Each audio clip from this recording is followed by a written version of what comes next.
Hey friends, welcome back to Qiological.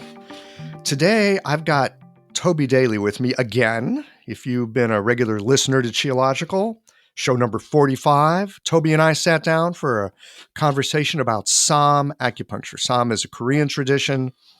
We got into it on that episode. And since then, I've been working this stuff in the clinic. And oh my God, have I got some questions. So Toby has graciously agreed to come back, sit down with us, and kind of play Huang Di to my Qin Bo here. And these conversations come to you through the generous support of our sponsors and members. All the sponsors here provide helpful products or services that you'll find beneficial in your clinical work. Want to get better at treating concussions and other neurological conditions? Clayton Shu has some innovative methods. Blue Poppy, your new one-stop shop, has speedy shipping options on everything that you need for your clinic. Later in the show, Jane offers you helpful suggestions on how to raise your rates, and Golden Flower Chinese Herbs shares a journey of healing that I think you'll recognize. Do be sure to visit the sponsors page on the Qiological website to take advantage of all the special offers our terrific sponsors have for listeners of the podcast. Picture this. Your clinic is buzzing with patients, and then you realize that you're down to your last box of needles. No need for panic, because Blue Poppy, your one-stop shop for all your acupuncture needs, they ship orders received before 3 p.m. on the same day.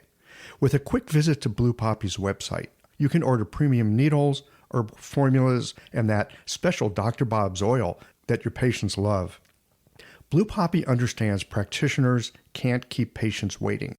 That's why they strive to get you what you need when you need it. From high-quality Chinese herbs and formulations to acupuncture supplies and clinical essentials, Blue Poppy has served practitioners for nearly 40 years with products that meet the highest of standards. Discover everything Blue Poppy has to offer by visiting www.bluepoppy.com, and don't forget to subscribe to their mailing list for exclusive offers and more. Ever found yourself listening to a Qiological conversation and thinking, wow, I needed to hear that? Yeah, me too.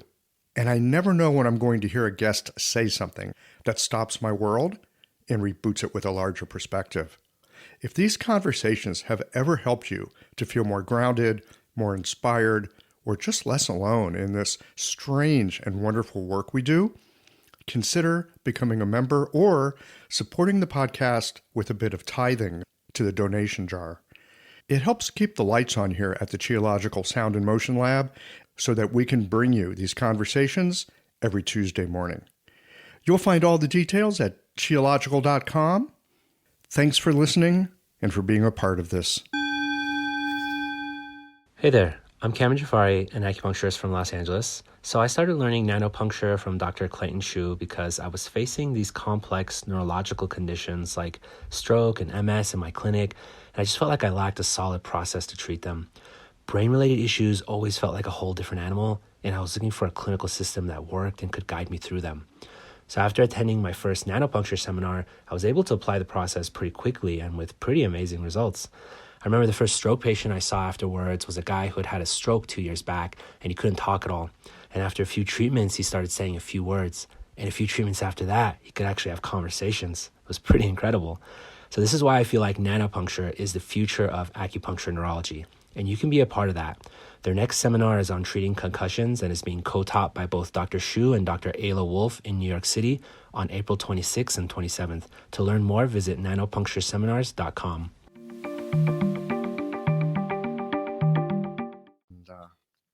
Answer some questions. So I'm really excited about this. Toby, welcome back to Qiological. Thanks so much, Michael. I'm happy to be here again.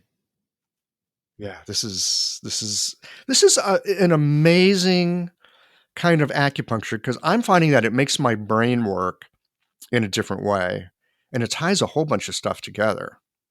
And one of the things that I'm struck by is I've been working through this article that you published, and I read it again and again after I've been in clinic. But there's some concepts in here that are very nicely laid out. And I get it when I read it. But when I sit down in clinic, my brain kind of goes tilt.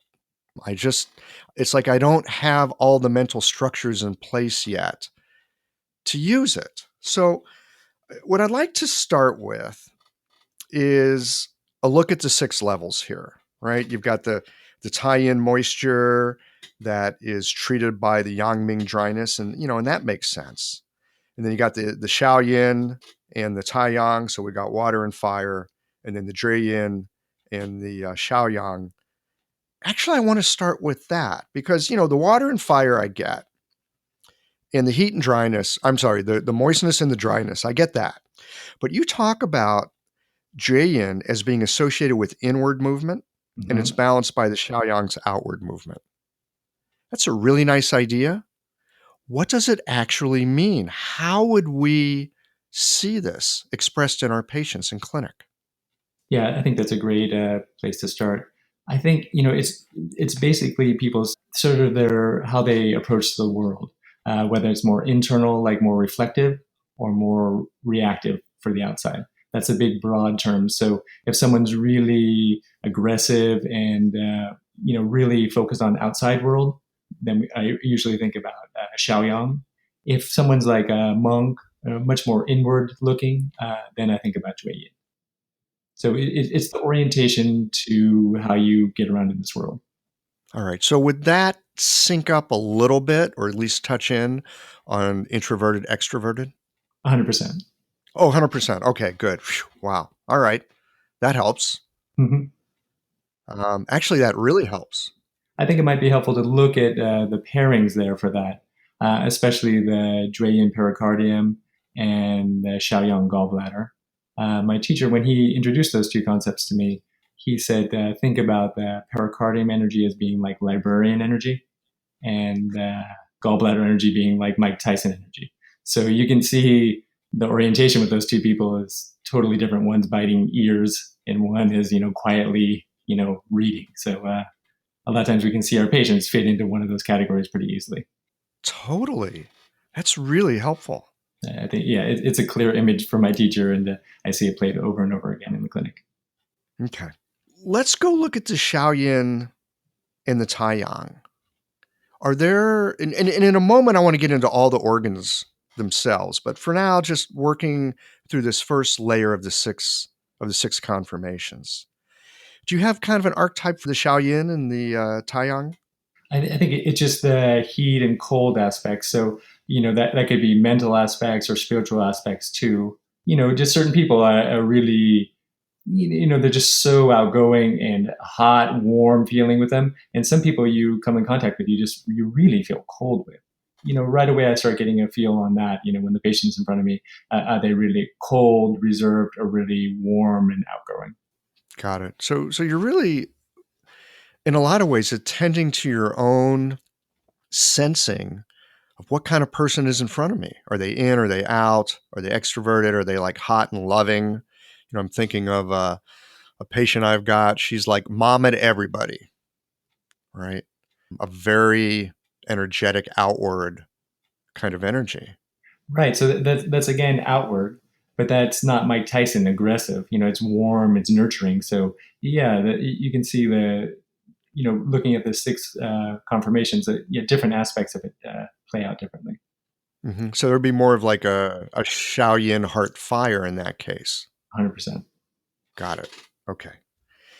And so the tie, for at least for me, everyone's got their own stuff that they easily cotton to and other things that are obtuse. For me, the tie-in moisture and the Yangming dryness, that just seems to make sense. We'd like look at their tongue or we'd look at their skin.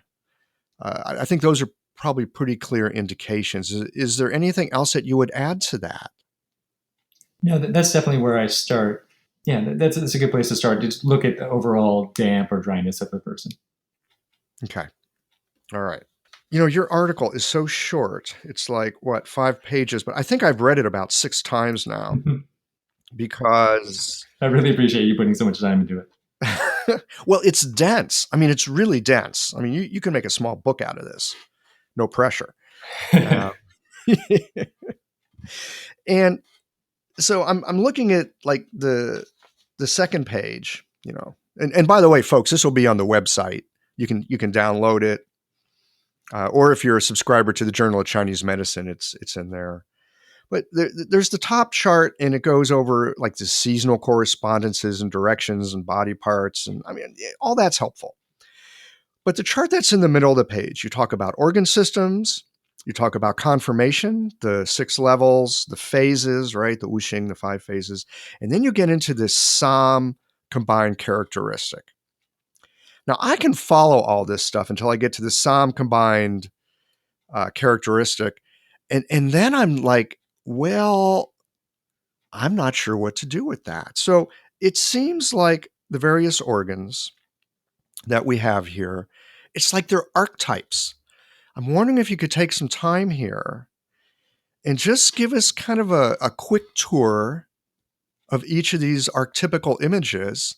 If someone comes in with, say, a liver conformation, a Drayin wood liver, inward, as you put it, inward wind plus wind equals strong wind, parentheses, inner contemplation. Okay.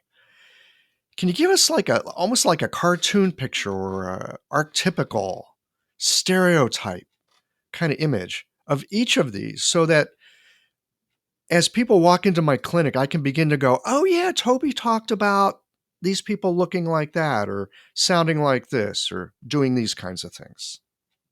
Yeah, definitely. I think that would be really helpful to look over this. Just keep in mind, so each organ we're going to be talking about has really 3 aspects to it. The yin-yang aspect, the 5-phase aspect, and the 6 conformation aspect. It's all kind of glued together in the Saam system into just one archetype. So that's really where these archetypes will be coming from, those 3 different systems combined together. Like you said, the liver, and for this system, liver and Sanjiao is paired for this one. So the Drayin is paired with the Shaoyang Sanjiao on this one. So like I was telling you before, this is a little bit like monk energy. If you have a lot of the Sanjiao energy, that's a really deep concentration energy. And the liver energy is much more loose and cool. So a lot of times, if I have a patient that's really not very self-aware, especially my teacher really pointed out, not very polite, especially if the person's not really polite, doesn't do really social norms, you really need to supplement the Sanjiao energy in that case, because that will really help them with that inner concentration. Wait a minute. You supplement the Sanjiao energy? Yes. For that impolite, unaware person. Because they're not looking outward? They're not looking inward. The liver energy is the inward, cool energy. So I'm confused here. If they don't have enough inward, cool energy going, why would you supplement the Sanjiao? Wouldn't you supplement the liver? No, if we want someone to be polite, we would supplement the Sanjiao. Really? Okay, this is great. I'm totally confused. Explain how that works. This one has to do with like the piercing concentration aspect that people, especially people that are impolite, not very socially aware, don't have. So my archetype for the Sanjiao type is the opposite of a monk, someone really socially unaware, no social graces, like knocking things over, just really unaware. Got it. Okay. Does that make sense? It does now. It's a different way of looking at this, a totally different lens. So, you have to kind of put away usually how you think about the Sanjiao or the liver, and usually they're not paired, right? The system pairs them. So it's a really different way of looking at it. Well, see, I was thinking for myself, and this is why this conversation is so helpful and why we're having it, because, I've been working with this stuff in clinic. Later on, we'll get into what you do when you do things wrong. I've definitely done some things wrong. But as you were talking about this outward energy and these people that are, they're not aware of their surroundings and then they're not aware of their effect on other people, I'm thinking, well, you need to give them a little inward, mental clarity. And I was thinking, yeah, bring some of that liver inward. Maybe they get a little contemplative, and start to think about things, and then they would act differently. I mean, that's where I would have gone. And so when you say Sanjiao, I'm thinking, wait a minute, how does that work? But this is why we're having this conversation, because it's easy to look at something like contemplation associated with the liver. And because of me and my biases in this world, I think, well, if people are more contemplative, they'll behave better. but that doesn't sound like it's the case. No, but I think you're right. I think you're just misunderstanding the energy, and I may have misspoke about what. Anyways, because all what we're talking about the system is we're always trying to add what they don't have, and so I think we might have got crosswise there about what they already have too much of and what we need to add. Okay. So let me give you an example. So I work with a lot of Buddhist monastics, and so they spend a lot of time developing their sanjiao energy, that really hot concentration that the system associates with sanjiao. Mm-hmm. And so almost all of them, I supplement the liver energy to make everything a little bit more cool and calm on the inside of their bodies. They're already super polite, like we'd expect with the sanjiao. They just really need to, just kind of counterbalance all that extreme concentration. A lot of them spend months or even years in just really developing that concentration. Got it. Okay. Bring on the next one. Okay. Well, we already discussed a little bit about gallbladder and pericardium. That's pretty clear. It's an easy one to picture in your mind. Mike Tyson and a librarian. Mm-hmm. So maybe we'll skip that one, then go to heart. Heart in the system is paired with urinary bladder, and this is a pairing of heart associated with love and urinary bladder associated with like fear. And so that's a love with fire and cold water fear associated with the urinary bladder. Okay. That's a really pretty straightforward presentation also. Right. This is so interesting because when I start thinking yin yang, which is, obviously my training, it's all of our trainings, I would go to the other tai yang organ, small intestine. So to pair it with the bladder, it just takes a little mental shift. We're still working tai yang here, but we're not doing tai yang fire. I'm sorry, we're not doing Shaoyin fire. We're doing tai yang water. Right. So, I think the most important thing we probably should start with is all these are like opposites in the body, opposite aspects of the body, and we pair them so that they can balance each other out in the system. Mm-hmm. So that's why we would, for example, the heart is Xiao Yin, which is associated with fire, and then its phase is fire, so it's like double fire. Mm-hmm. And Taiyang with urinary bladder is Taiyang, which is associated with cold water, and then obviously as a water element. So it's double extreme water. Fire and extreme cold water. So you can see it's an obvious pairing. Yeah, I see it now. Yeah, that comes into view. Okay, yeah. Sorry, I should have been giving you a little bit more framework to put all this before we just start jumping in. Well, but this is the framework. I mean, you've given a framework in the article, and then my sense is, at least my experience is, you need to start working it. And for me, it's a matter of like reorganizing my thinking in a way. So when you say something like heart is double fire and urinary bladder is double water, oh, okay. Now I got it. Now it snaps to grid. Didn't snap to grid before. Now it snaps to grid. Right. Usually we don't have these systems glued together like this system does. Usually it's separate, right? We use 6 conformations for herbal medicine, or phases separately, or yin yang separately. This system really tries to glue it all together so that you can just use all 3 systems simultaneously. So it's a little bit confusing at first when you put them all together, but then actually I find it really helpful in the clinic.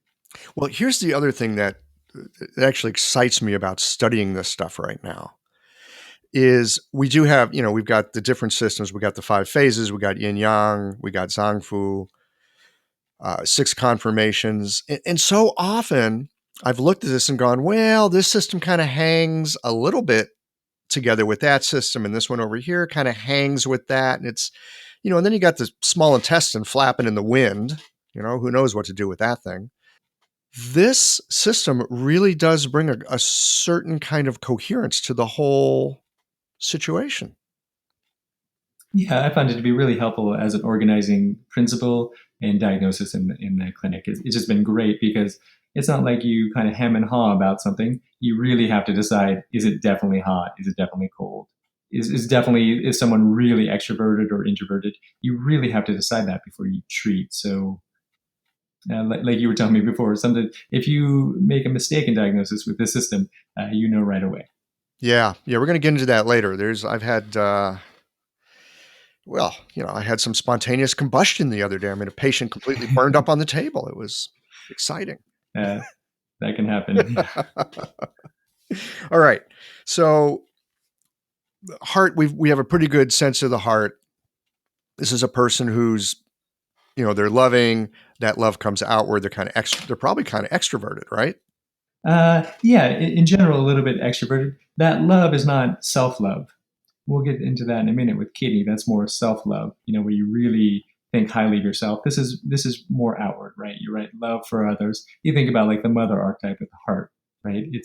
She's really just anything for her kids. Lift up the car off them, that kind of just amazing love. Right. Lift up the car. Just right, double fire, right? There's a lot of power in that kind of. Yeah. Okay. And then what about your cold, watery, urinary bladder person? What do they look like? Right. I mean, that's a really fearful person. They're just terrified of everything. And sometimes we see that in clinic where someone's just terrified of everything. And they're scared about the herbs, they're scared about being there and things like that. So a lot of times too, for that kind of case, even if it's just temporary, maybe it's not like they're strong constitution where they're just terrified of everything. But when they're presenting in the clinic at that moment, they're just scared of everything. Are those herbs going to be contaminated? Is this needles? Where's the needles coming from? Just a lot of fear. Mm-hmm. A lot of times I will supplement the heart for those patients to counterbalance that cold. Yeah. And that fear. Okay. And again, you talk about adding to what they don't have. Right. And that's where I think it's hard with the system because it's opposite. So you're always thinking about, they have too much of this one, too much fear. So I've got to go to heart and supplement the heart to counterbalance that cold in the urinary bladder. Mm-hmm. While we're on the subject here, why not disperse the thing that there's too much of? Yeah, definitely we could do that. A lot of times, especially with TCM, we think about getting the blockages and stagnations out of the way before we tonify. Definitely. And sometimes I will do that if the patient's really strong or some kind of emergency case or there's just a huge gap between the two. Sometimes I will drain the offending organ. But especially my teacher really emphasized this. If at all possible, you want to add something to the system. You want to make the patient overall better. So if you can close that gap by supplementing the problem that they're low on, that's really the best way to approach it in clinic. All right. And my suspicion is maybe it's a little safer as well. I think it's definitely better for the patient, especially if you make a mistake. If you drain what they're already too low in, that's a big problem. Mm-hmm. I think that's probably more dangerous than supplementing what they already have too much of. All right. I can follow that. Great. So moving along, we've already talked about the Sanjiao. Right. And we started to talk about kidney. That's a little bit more like self-love. So that's Xiaoyin again, like the heart, that fire. That's a little bit of love, but it's more internal, going deep into the body, the deepest part of the body. For Chinese medicine, we always think about water. So that's a fire-water combination for kidney. And my teacher, the image for this one is like more like Bing Mun fire, like a ball of gasoline that's lit. So that's liquid fire, a lot of powerful but deep energy. Not so much outward. It's way inside.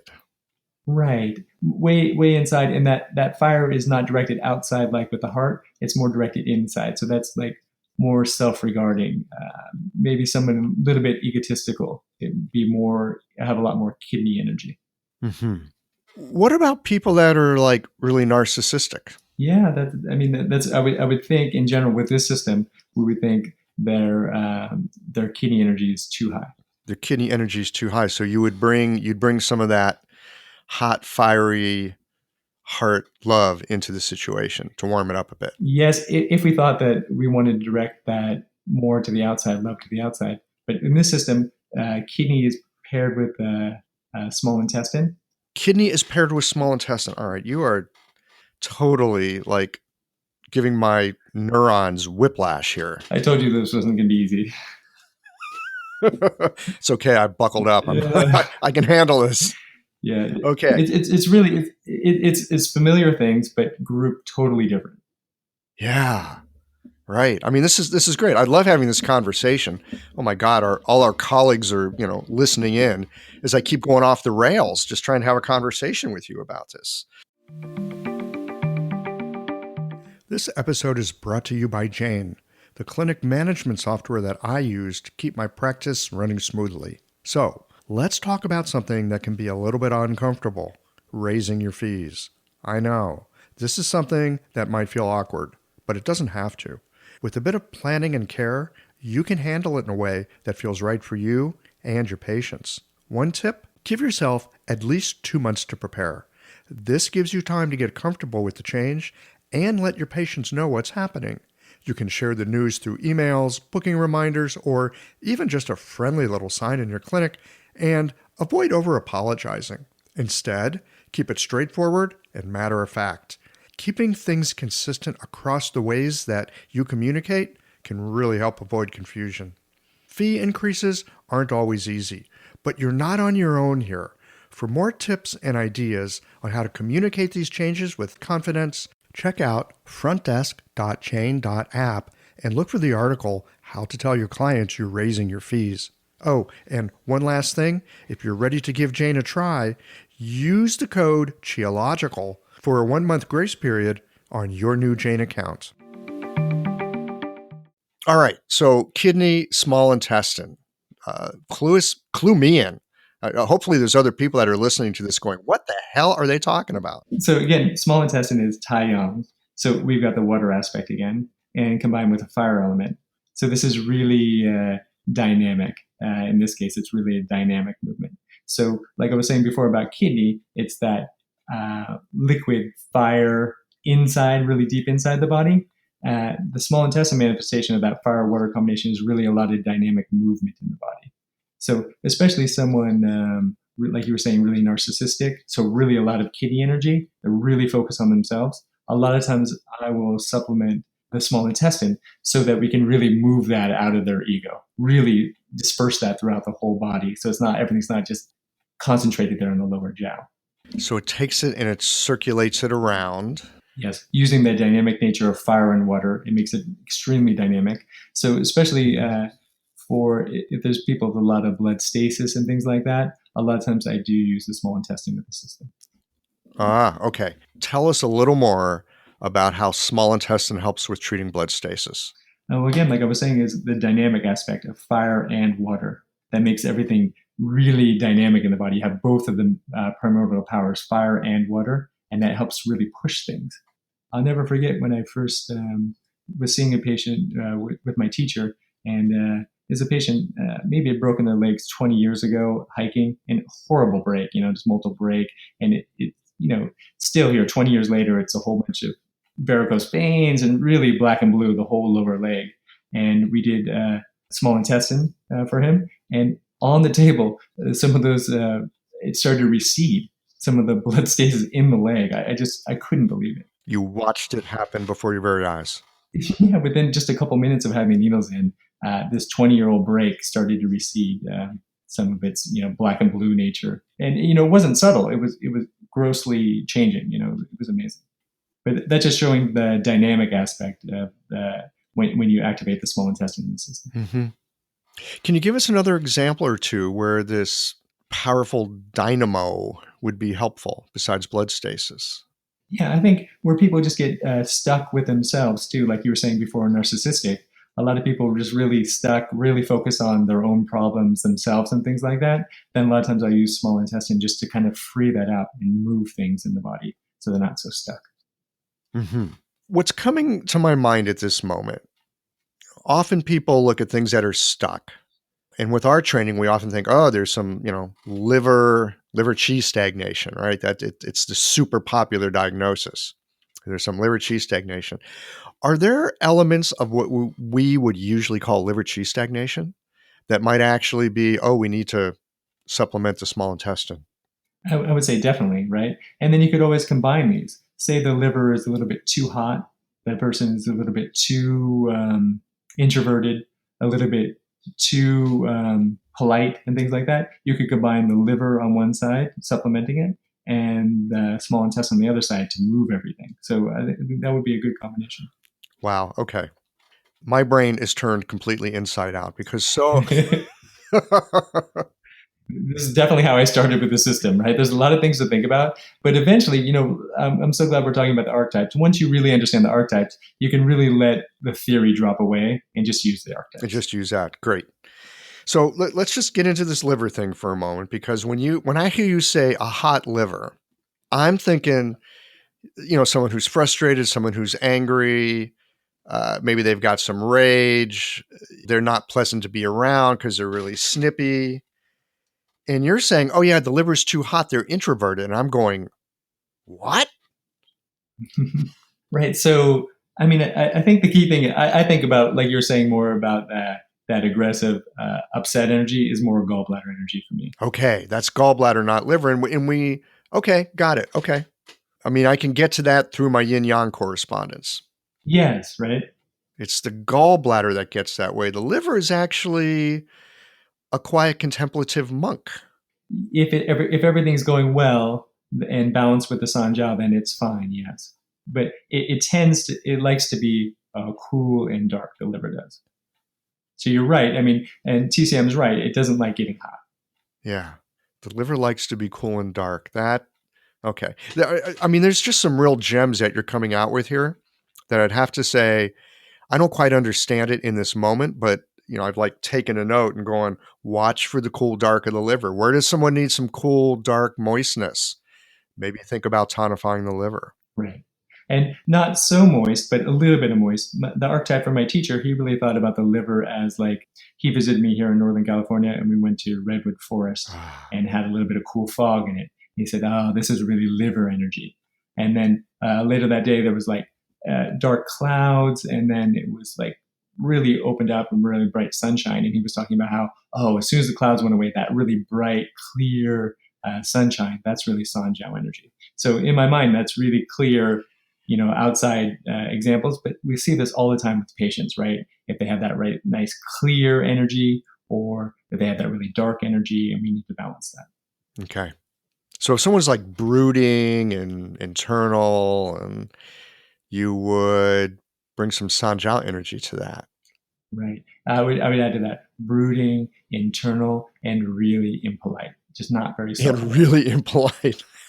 Right? And you'll see this in clinic, right? You'll see people that kind of knock your stuff over. Oh yeah. No, I'm thinking someone the other day, this woman comes in.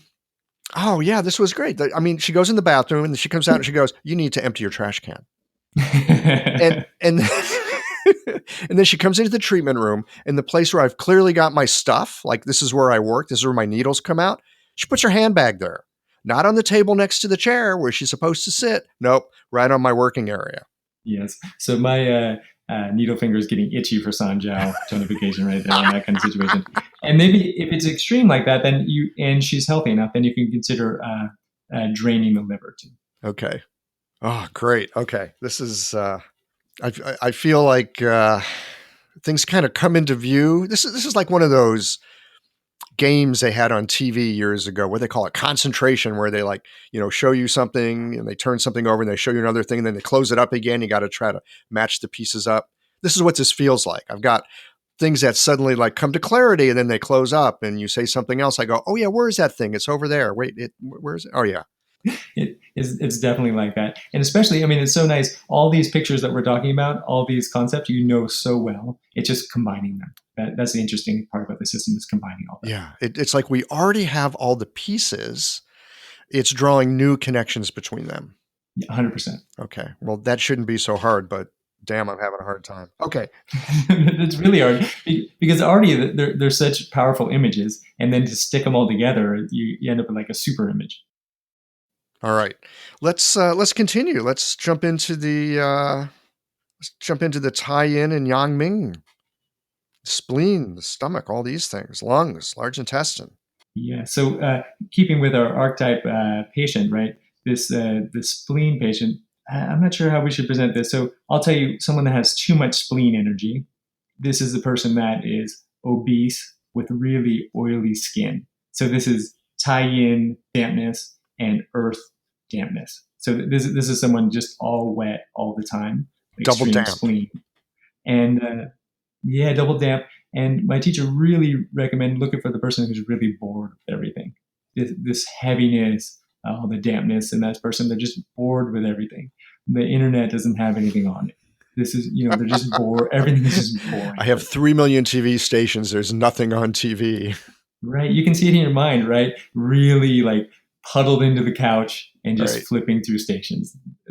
That's extreme. Slack jawed, drooling. Yeah, drooling. I really like that with the dampness. Yes. Yeah. And maybe a big sweet drink with them. Then that's, you can see that's just way too much spleen energy. And then we pair in this system. We pair with the large intestine, which is yang ming dryness and metal dryness. So you can see that that's such an obvious pairing, right? Super wet and super dry. Yep. Double wet, double dry. Right. Large intestine, when you have too much large intestine energy, you are, rail thin and dry skin. And you're just kind of hyperactive, really interested in a whole bunch of things. Mm-hmm. So maybe people with ADD and ADHD, that kind of thing. Yes. And especially some of these folks would fit that. Yes. Real creative people a lot of times fall into this too. They're just always, experimenting and doing different things. Yeah. It's the opposite of bored, right? They're just really engaged with everything they come across. They find interesting. Right. So for these kind of people, I'm seeing a younger version of myself in this one. Yes, I know you a little bit now, and I think definitely you have too much large intestine energy, especially with all your different projects, all the different areas you go into. You should probably get bored a little bit more. And a lot of times when I have patients like with your constitution, I do supplement the spleen, and I tell them you need to try and get bored. And it's like a foreign concept to them. They just can't. I've never felt bored. I said, yeah, but try. You won't be successful, but try. Excuse me, try, and then you may be able to, get a little bit more of this constitution balanced up. So should I put these needles in and like pull up Netflix or something? Yes, but it has to be really boring, right? You better just have like a blank screen, nothing on, and just try and be bored. Oh my God. This is a tall order. Yeah. So boredom as treatment. Yes. Oh God. You do have my number. Jesus. Okay. So for these people that are like double dry, you're going to give them the double wet. You're going to tonify the spleen. Yeah. You can see it's starting to make a lot more sense to you. It's not a usual pairing. We never, in TCM or something, we never pair spleen with large intestine. But looking at the, with the qualities that they're both associated with 5 elements and 6 conformations, we can see, it's obviously that's a good pairing. Yeah, it's a great pairing. Okay. All right. What about the lung? Oh, wait, let me guess. Let me see if I can put wheels on my thought here. So the lung is metal. So there's some dryness, but it's also tie-in, so there's some moistness. Perfect. So this is dynamic again, a little bit like we were doing before with fire and water combinations, right? This is dry and wet at the same time. So it's a little bit small intestine-like in its dynamism? Yeah, I mean, it's not as clear, right? Like, especially if you supplement these points that are a little bit combined, it's pretty, it's sometimes not as clear if you've made a mistake or done everything properly. Whereas like if you supplement heart and you're wrong, 100% you'll know right away. Or if you're right, 100% you'll know right away because it's just so clearly fire. This one at least is a little bit more mixed. Okay. But how we work with this is someone with a lot of lung energy. My teacher said this system we think about lung energy as like resources. So this would be someone with a lot of lung energy has got a lot of resources, and for modern that means money. So for lung being really, really supplemented up, the person would be really obese, dry skin, and really shallow breathing. Mm-hmm. So some asthma patients. Yes, sometimes asthma patients. And sometimes I'll try and gauge about my patients how their financial situation is. And a lot of times not directly, but I may notice what car they come up to the clinic in or some, whatever kind of clothes and things like that. And I try and make a determination there. Are they really comfortable money-wise or not? Especially if it's confusing about should I deal with the lung energy or not. Help me understand how the metal lung energy is associated with financial wherewithal or that kind of thing. I'm not sure I quite get that correspondence. Yeah, I'm not sure that's implicit in what we're talking about. Just metal and water. I'm not sure exactly where my teacher got that from, but definitely it's clinically relevant. I've used it a lot, quite a bit, that concept. And from TCM, we do talk about lung being, the kind of the master of chi. And so if you think about chi, money as being just a type of chi, then maybe that's the association. I'm not sure. Mm-hmm. So let me just dig into this a little more. If I'm thinking of a particular patient at the moment, Great. who her mother had no issues with money. Oh my God. As she put it, my mother was a badass, and she had no problem asking for what she wanted. And she was perfectly happy to have plenty of money. Plenty of money was good. Great. And yeah, that's what I was thinking. But in fact, her mom, such a badass, when the family got divorced and mom all of a sudden didn't have a bunch of money, she moved the kids into a smaller house. She gathered them together and she said, "Children, I want to tell you something. We are not poor. We're broke." Right? So definitely, definitely there's going to be some lung possible issues here. Go ahead. Okay. So my patient is always struggling with money. Money it's like, oh yeah, my mom did that, but it's not. I mean, she's got all the money issues that most acupuncturists have. Ooh, that was a strong statement. Anyway, I'm going to let that go by. Yeah, well, we're going to let that go by. So for this particular patient of mine, I mean, she does have these money issues. She's got these issues with worth and self-worth.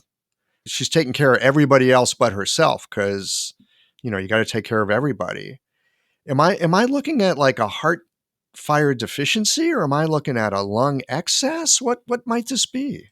Yeah, both of those are definitely possibilities. One of the things I'm thinking about is maybe to supplement the kidney, like we were talking about before. That's more self-love. It sounds like everything's going out for her. Money, love, everything like that. So sometimes, especially that type of patient, that's just everything's going way too far out. They don't think about themselves at all. Then I will supplement the kidney for that kind of patient. So I think definitely your first two ideas are definitely plausible. But from my experience, then supplementing kidney really helps these people really start to pull energy back into themselves. Got it. I can see it. Yeah. Yeah, I can see it. Wow.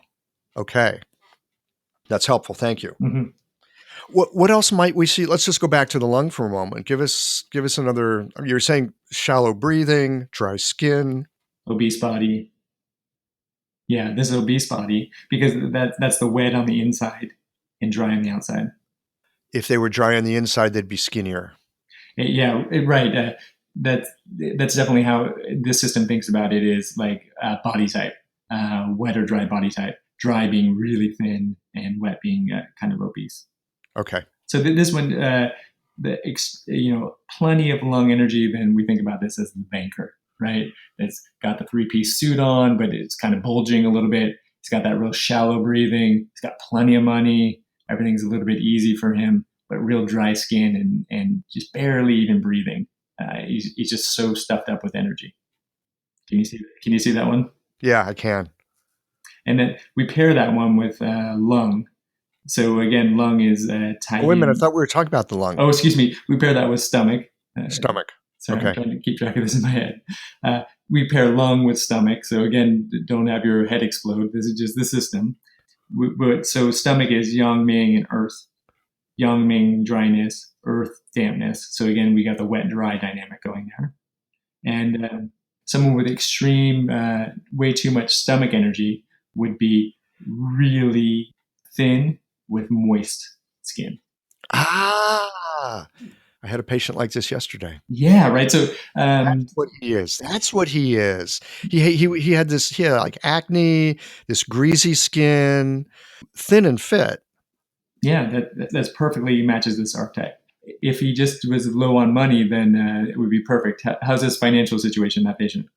Well, I think he's doing okay. He and his wife are both entrepreneurs, and it seems like they've got their game together. Okay, so not textbook, but close. Yeah, I mean, things are often not textbook, but I mean, he drives a nice car. I mean, he's driving a late model, nice Toyota SUV. He's doing okay. Yeah. So a lot of times, like I said, it's not textbook, but definitely the body type. And this is another important point we should say for this system: the earth and metal phases. These are more like physical, more physical characteristics. So physical characteristics would predominate over like financial situation. Okay. So we're looking at like, are they thin? Are they fat? Are Yes. they externally? Are they wet? Are they dry? Internally? Are they wet? Are they dry? Yes, that's important characteristics for this. And then the mental, emotional, spiritual aspects, that's less important for those two elements. Interesting. All right. Actually, I want to ask why that's the case, but that may not even be an appropriate question. I'm going to ask it anyway. Why is that the case? I think it's just baked into the system. That was a great question for my teacher, but I think I told you on the first podcast, my teacher doesn't talk to me anymore. So if he ever deems it fit to talk to me again, then I'll ask him that question, because I had that question myself. Why? But I don't know. It's just a feature of the system. Okay. Feature of the system. Mm-hmm. Maybe I can go talk to your teacher. Okay, great. How's his English? His English is pretty decent. But the problem is he's a wandering monk, so he could be anywhere in the world. We don't even know where he is. Right. That's classic for this system. I mean, this system was, it was like the attainment of a wandering monk, right? Right. Yeah. So he's still in that lineage. So when my teacher arrived at the monastery, right, his first day there, his ultimate teacher looked at him and said, "I'll teach that one." So this is just Wow. a continuous monastic system for the last 400 years in Korea. Wow. Okay. Ooh. Well, you never know when you might run into a wandering monk that'll teach you some acupuncture. That's right. You never know. He could be out your way for all we know. He could be stopping in this afternoon to your place. Well, I'll keep my eyes open. He'll be dressed as a monk, and he's got Korean features, so keep your eyes out for that. There's a lot of those in St. Louis. That's what I'm saying. Yeah. Easy to spot. It'd stand out like a sore thumb. Okay. I'm in a small town here in Northern California, and it was 15 years ago or so when my teacher first came to visit, and nobody in this town knew much about like Buddhist monks or anything like that. So they thought he was like a karate master or something, because he had the robes on and everything. So it was pretty funny. Hey, are you related to David Carradine? Yeah, that was a reference for everyone up here. Okay. Well, I think we've gotten through the 12 archetypes, haven't we? Yes, definitely. I tried to mentally keep that in my head. I think we did it. I've been ticking them off here. Okay. Oh, okay, great. I want to. You're such a good host. Well, I'm just trying to learn this dang stuff. I'm just, I'm on it like a dang honey badger. Great. Like I told you before, it's been so helpful for me. So I know it's a lot of effort to try and take on a new system or a combination of old systems that you already know well, but clinically, it's just so beneficial. Well, I've seen some incredible results, and in a moment we're going to talk about some disasters too. But one of the things, and we've had this conversation offline, the way that it ties together things that I already know, and especially how it starts to create connections between places where I used to look and go, how does that work? When I start dialing this in from this perspective, pieces come together that, seriously, they've just been like hanging out for years and years and years. And now I start to see how those tentacles connect. That for me is the really exciting thing about this. Yeah, I think it's a real strength of the system. And something we haven't even talked about yet is like a lot of people that know a lot about the I Ching, this ties into that system as well. So we didn't really even discuss that today, but there's a whole other aspect, taking into the I Ching trigrams, putting that onto the organ system. So it gets pretty deep pretty quick. Oh my God. Okay. I don't even want to think about that today or my head will explode and we need to finish this podcast, but you just opened up a whole new can of worms. Thank you, Toby Daly. You're welcome. Anytime. Yeah. Well, you're the one that said I should try to get bored, but that's true. Then you throw that out. Yeah, maybe Oh my God. better not take on the system. I think your willingness to take on the system, though, I think that really does point to your large intestine orientation. That you don't want to get bored, so you take on a bottomless system that appeals to you. This is, yeah. Okay. Yep. All right. You got my number. Hey, but before we go away from archetypes here, there's a couple times that you have used some kind of a weather metaphor. And so while we're still doing archetypes, could we just run through each of these organs again and tell us about the weather report for that organ system? We already know about the liver. It's a nice, cool, kind of foggy day in Northern California in the redwoods. Right. And so, the pairing with that is Sanjiao. So that's a clear, bright day. So liver Sanjiao is, the combination between the dark forest and the clear, bright, crystal clear day, no cloud in the sky, just everything really going well. And my teacher also would say it's almost like you have this completely clear sun and then you put a magnifying glass in front of it. So it's just that Oh my pinpoint God. concentration. Okay. That's what monks are always trying to do, get their mind to that pinpoint concentration. So, and then this gallbladder itself, that would be like crazy strong wind, that outward wind that we were talking about the I Ching. So gallbladder is associated with like thunder, the trigram. So like just a lot of movement, a lot of sound, a lot of outward movement. So gallbladder would be like a typhoon. Yeah. Pericardium again has that Jueyin inward wind, but with a little bit of fire too. I'm not sure. I don't have a really clear climatic aspect for the pericardium. The heart itself, this is more geography. That Shaoyin fire plus fire is more like lava. Like a Big Island's having right now with that big volcanic explosion, right? Just that huge fire going out like that. And then pairing with the urinary bladder, right, is that cold. And this makes a lot of sense too. I'm not sure. Were you ever a surfer or spend a lot of time in the ocean? I'm not a surfer, but I've spent a lot of time in water. I love water. I've sailed quite a bit. Okay, so this when you're in the water, right?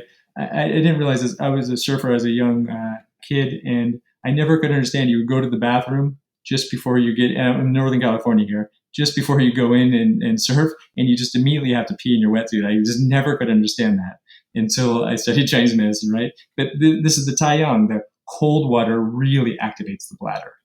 Aha. Yeah. So that's cold water. Really cold water day. You're at the ocean and it just really, that gets into your bones, kind of cold, damp. I think about that climate for the bladder. Yeah, I'm thinking of the Pacific Northwest coastline or the Oregon coastline. Yeah, that's where I'm in Northern California. Yeah, that cold damp when you go to the beach, not to sunbathe, but just to expose yourself to that cold damp. Okay. So now I sort of lost track of us. Okay, so maybe let's do small intestine. So that's fire and water. So that I'm not sure about that. I mean, that's such a strong contradiction. I'm not sure how that is climatically. And same with the kidney, with the fire and water. I'm not sure exactly how that would manifest in my mind. My teacher didn't emphasize those. Again, those are a lot more like mental, social, spiritual kind of things. Okay. All right. Oh, wait a minute. You know what? Wait, I can't let that go. Okay. So mental, social, spiritual kind of things. Can you fill that in just a little bit? Yeah, this is what I was telling you about for this system, right? Like metal and earth for more like physical, structural things, and fire and water for more spiritual things. Okay. All right. You're really making me strain on this. Like I said, eventually all these, everything we're discussing just becomes part of you, and then you can just treat it in clinic. When we talk about it, I really have to kind of stretch back into the theory aspect of it. Well, I mean, this is great. I mean, I'm just bringing you my confusion, so it's probably not your confusion. You're just bumping up against my confusion. So it's definitely my confusion because I got to lay it out clearly so you can understand. For me, it's really it's really congealed into like just images, right? So I have to stop and really think about what goes into those images. So let's talk about the spleen, right? So that's just like mud. right? In my mind, that's mud. Okay. That this is just damp earth, right? It's that heaviness of mud. And then large intestine, the pairing one. This is like the young meaning like the mountain, right? The really dry mountain. If you do like High desert. high mountaineering, right? It's just really dry up there. Oh. So that's definitely the climate for that. And it's cool. Yeah, Is right. it cool? So we're talking about dry and cool. So it'd be like high dry mountain rather than like high hot desert, high hot dry desert. Right. It'd be cool and dry. Exactly. Cool and dry. So it is a mountain. Okay. Yeah. Got it. Is that the trigram as well? Yeah, the trigram is mountain for that. Oh, okay. Well, there it is. Boom. I thought we weren't going to talk about that. Well, we're not. You said mountain. That's true. Yeah. Right. Yeah. That's where all these things come from, right? We started to talk about that with gallbladder and thunder too, but Okay. we won't talk about that. All right. So lung. What's the weather forecast for the lung? Yeah, that's a good question. So that's again wet, dry. I think about more like the physical body with that. I'm not sure if I know about climate, a wet dry combination like that. Maybe a really dry area with fog or something like that. I'm not sure. I'm not sure about that. And same thing with stomach too, with that mixed. I don't have such a clear image for that for climate. Okay. Well, good. There's things that all of us can work on, and having a pointer in these directions. I mean, I think we all have our own images. Yes. That when it lands for us, when we go, oh, I think this is that. Well, now you've got it, right? Because you'll see it everywhere. Right, you'll see it everywhere. And then once you start using these point combinations in clinic, right, you just see this over and over again, these kind of patterns, right? And it's so clear, what you need to do. So. Okay, great. Good. I feel pretty settled with that. So the one last thing I want to do before we say goodbye for today is talk a little bit about, I mean, you were saying this is an all-in kind of treatment. You can do amazing things can happen and things can really go off the rails. So I remember you saying that in the first interview that we did. And my clinical experiences, holy smokes, Toby Daly was not kidding, because I've seen some things really go sideways. So right. My first question is, what are some of the things that we can look for? I mean, for you, it's very easy, very quickly, because you've done it so long to go, oh yeah, that was wrong. You can see it quickly. But for those of us that are learning to tune our senses to seeing what's gone wrong, or if something's gone wrong, what are some of the basic things that we can look for? Well, I mean, I think just anything that goes wrong with the patient, right? They're suddenly more agitated, the face color changes, and they're really unhappy. Just from using any acupuncture system, you can really tell if you really nailed it or not. The patient just settles into the table and everything seems to just go so well. There's like a stillness and a quiet in the room or something like that. But usually with this system, if you're wrong, it's not very subtle. I'm thinking about the patient I wrote about in the journal article when I was first learning the system. She had really cold hands, so I thought, oh, this is so easy. I'll just supplement the heart and bring a whole bunch of fire there and help with those cold hands. But later on, I realized, right, that, I mean, it was just from obstruction she had the cold hands.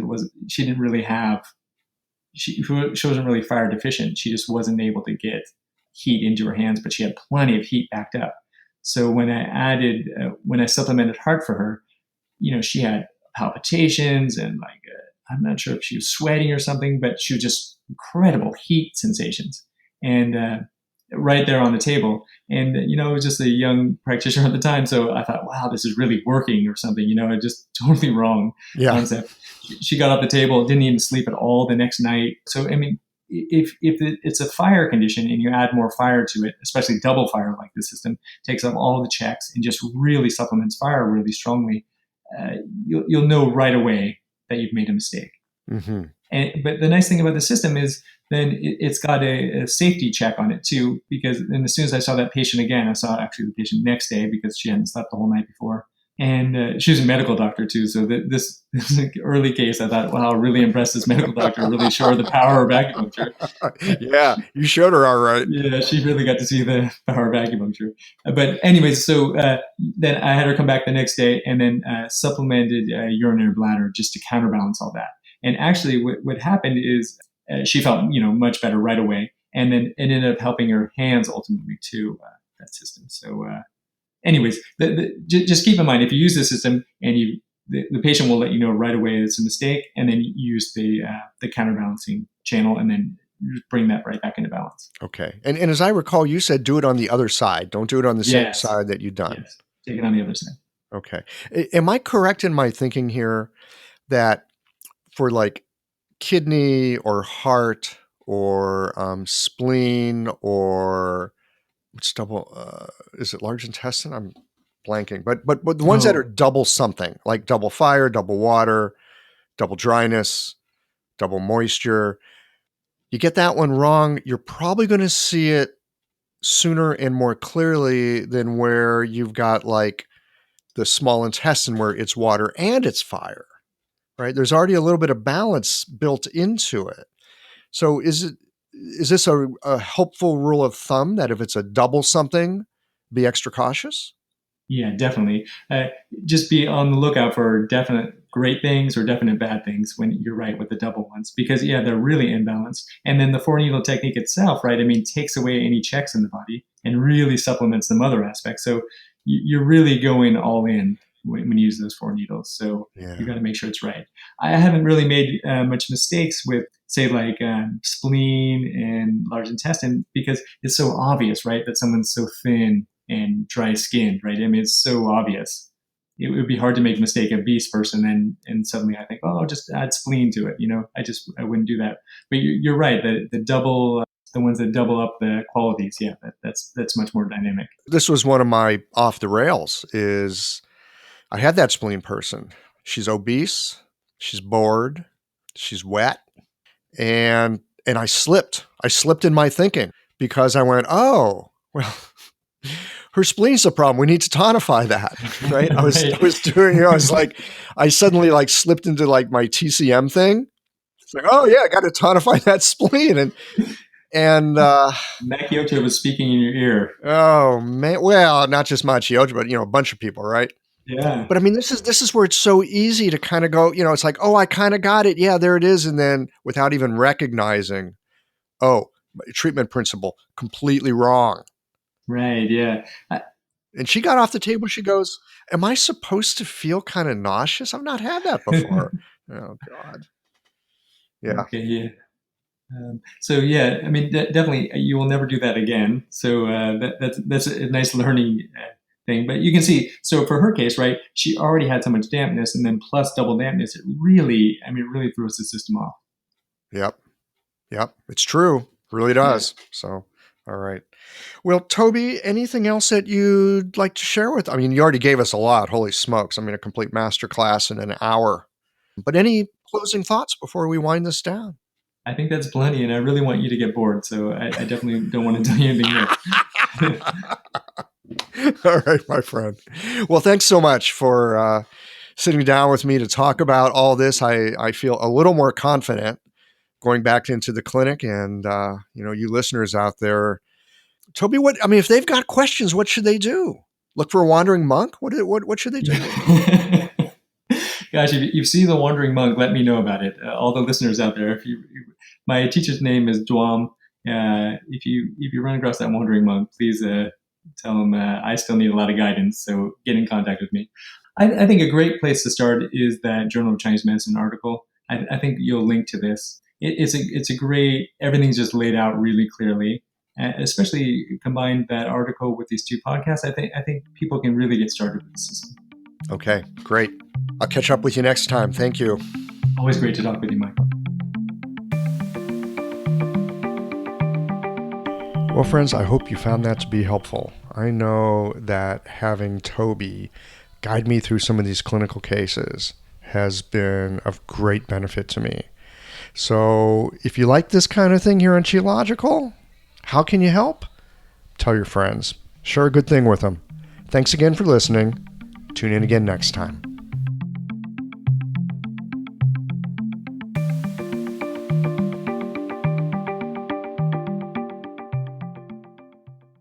Well, here we are at the end of this episode. If you've listened up to this point, you're either a rabid fan of Qiological or the forward button on your podcast player stop working. If you are indeed a fan of the podcast, you can help us to bring new episodes to our community of practitioners by supporting us with a membership or a one-time contribution.